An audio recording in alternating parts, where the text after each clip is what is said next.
on the looming cabinet announcement, and joining us for this discussion is UDM President Bantu Holomisa. General, good evening to you. Good evening. Thank you very much for your time.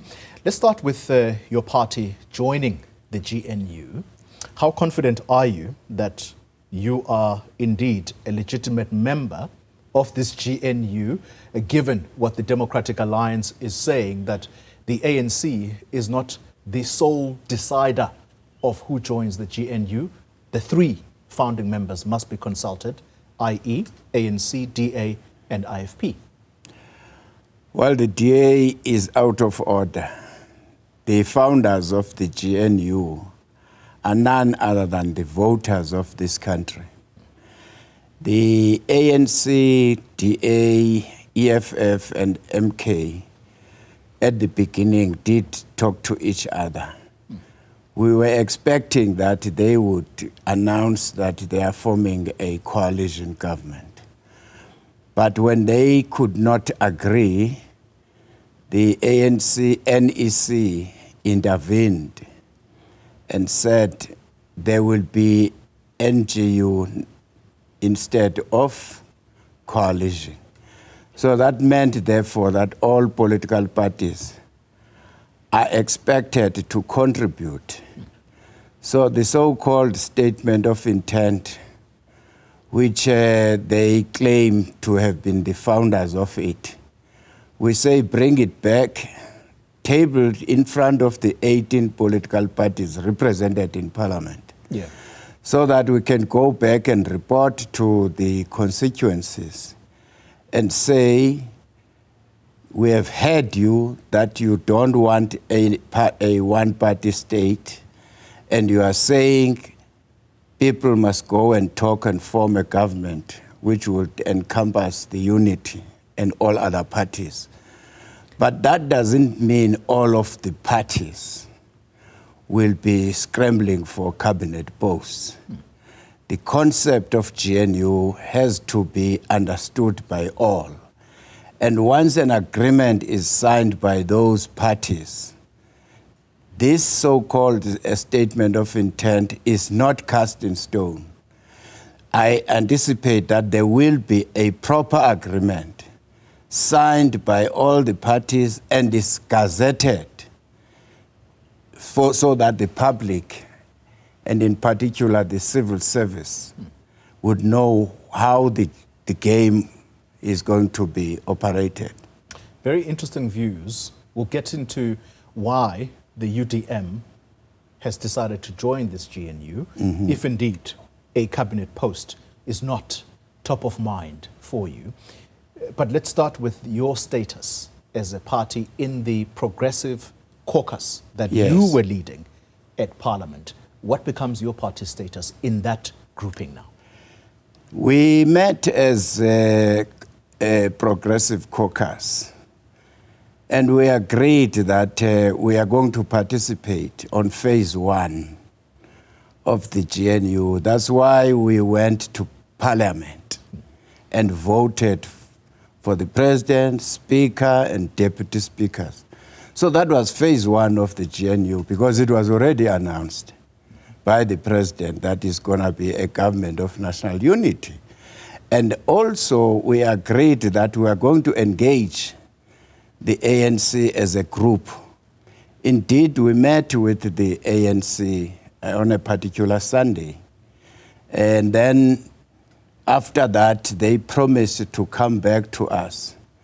But because we were already engaged as individual political parties in bilateral discussions with the ANC, we responded from there. We demanded the framework of this GNU, the draft, because when we met them, they said they don't have, they are still busy with it. Then they sent to us the statement of intent, and then we responded to them. So there has been correspondence or meetings between the two. And also I understand that the ANC has not closed doors with other political parties, all of them. So tomorrow I wouldn't be surprised, or day after, or even next week or next month, that some of the parties which said they won't be part of this would join the GNU. So the bilateral discussions are continuing between the political parties, among the political parties, especially with the ANC, as individuals. So the Progressive Caucus is not a one party. We meet when we feel that the gaps, we can narrow the gaps, when there's a common interest. But each party is independent. Okay. Just before we move on from this point, I noted you saying during that vote in Parliament for the President and the Speaker, some of the Progressive Caucus would have voted for some of those individuals. Are you saying that your party voted for the Speaker, the current Speaker, and for the current President? Oli, you don't understand your question. Okanye, we don't hear each other.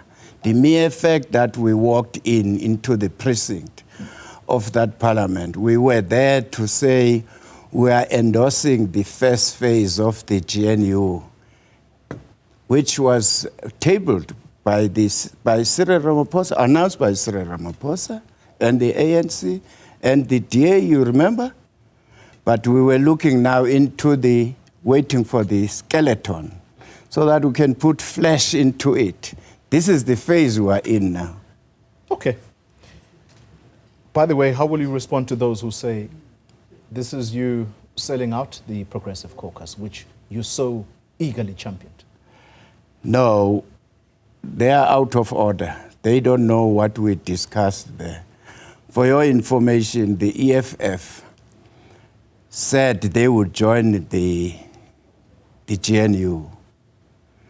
And such a decision by them would test the ANC and the ANC, who is honest amongst them. So I don't want to get into details. So we have never closed the door. It's not a sellout position. We are interpreting the decision of the voters. Voters said no one party state anymore. Go and talk and form a government. Okay. So you said earlier that the primary objective, or at least you getting into this GNU, is not about cabinet posts. So let's talk about the primary objective, therefore, of the UDM throwing in its lot into the GNU. What's the key motivator? You are speaking to a converted here. The UDM's manifesto of 2024 is clear about the GNU. We said there seemed to be an emerging consensus that there would be no outright winner in the June election, in the May election. Therefore, we should work towards establishing coalition or GNU. So it's our manifesto. It is the same UDM which has been calling for the national dialogue as a keen economic codessa. Yeah. So we are not about ourselves. That's why we are ready to work with any political party.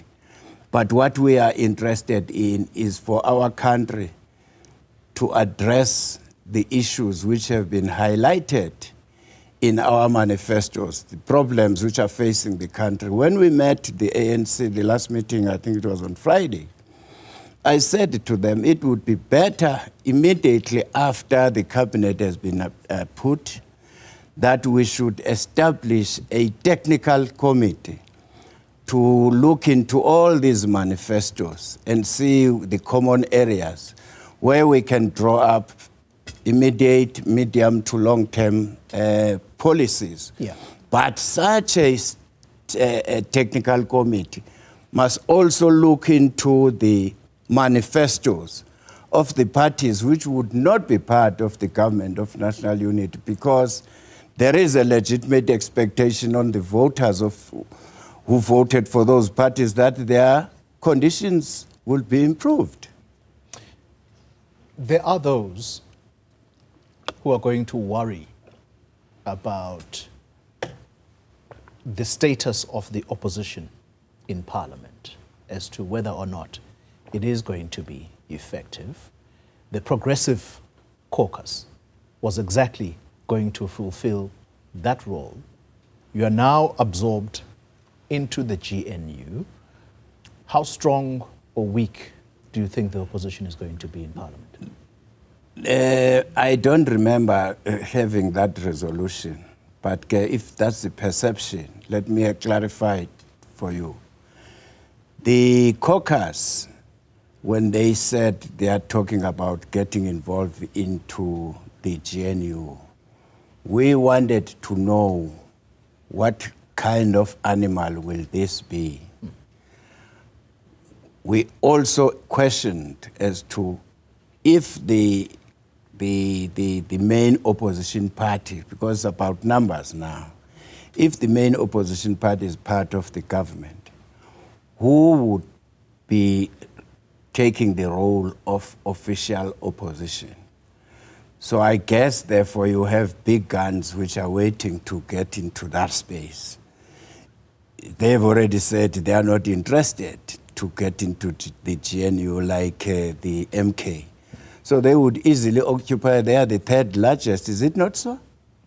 So don't worry about that. But when it comes to the questions, for instance, posed to those who are in the GNU by the members of Parliament, everyone is free to ask questions, whether you are a member of the ruling party or you will be in the opposition parties, part of the GNU, you would still have a right to ask questions.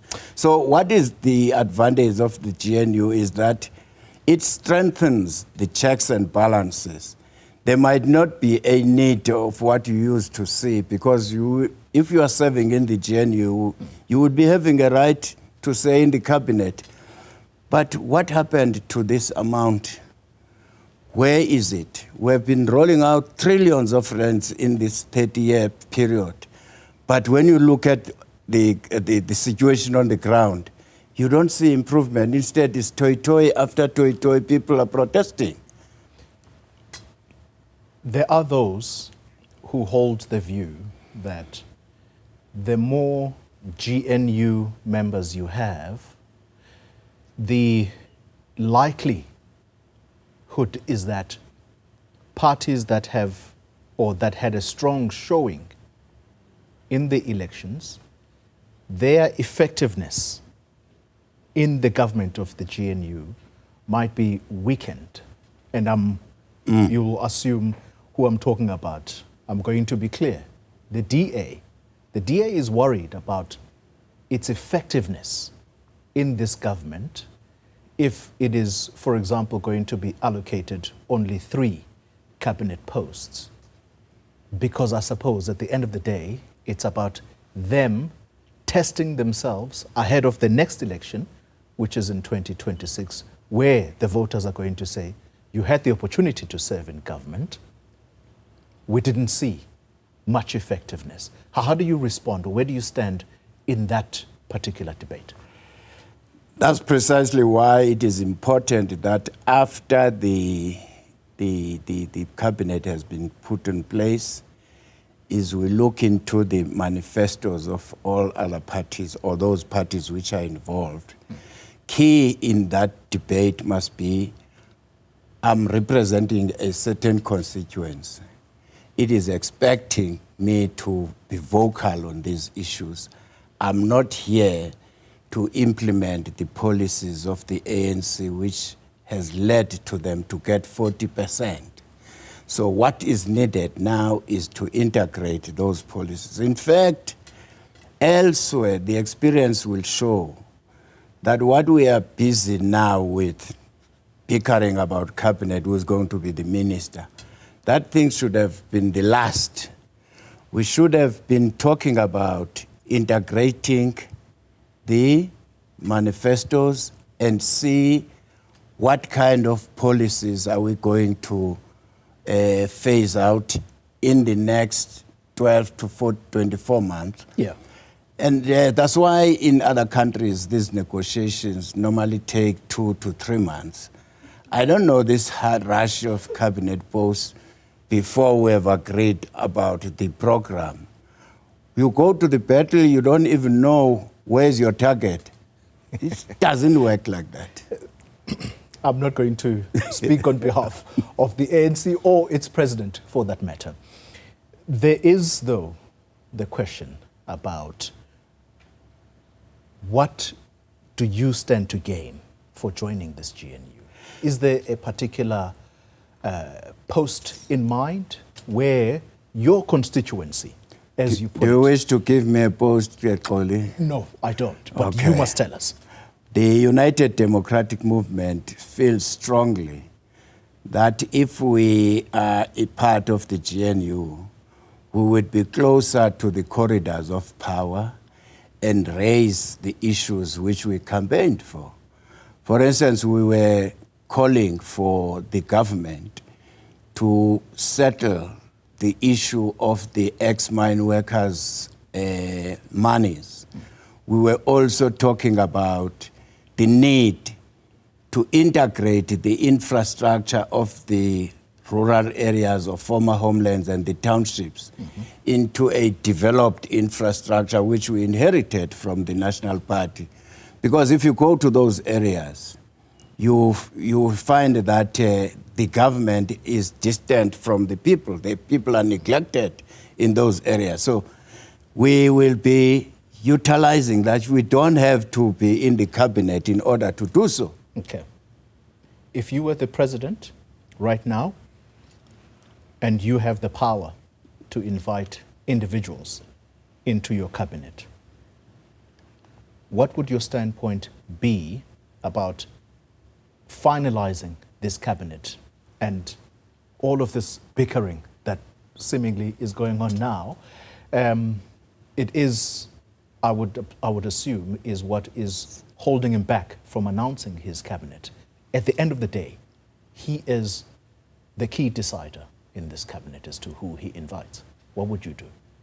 Well, you can't compare me with the President Ramaphosa.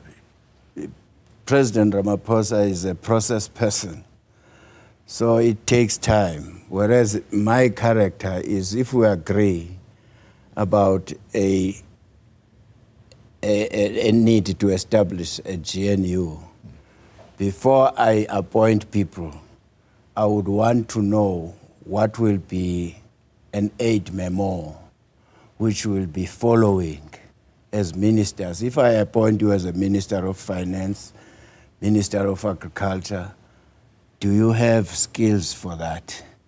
And more, the failure of the ANC in the last 30 years has not been in the ministers per se. It has been in their bureaucrats, because they appointed people in positions which they have no clue of what those departments were doing. Hence, billions of rands are spent yearly appointing consultants who go and do cut and pastes, come with that file, and this poor DG doesn't know how to implement them. So the investment would be to talk about the DGs, cabinet ministers. Your role is to do oversight, not to poke your nose into the issuing of tenders. All right. General, I'm completely out of time. Thank you.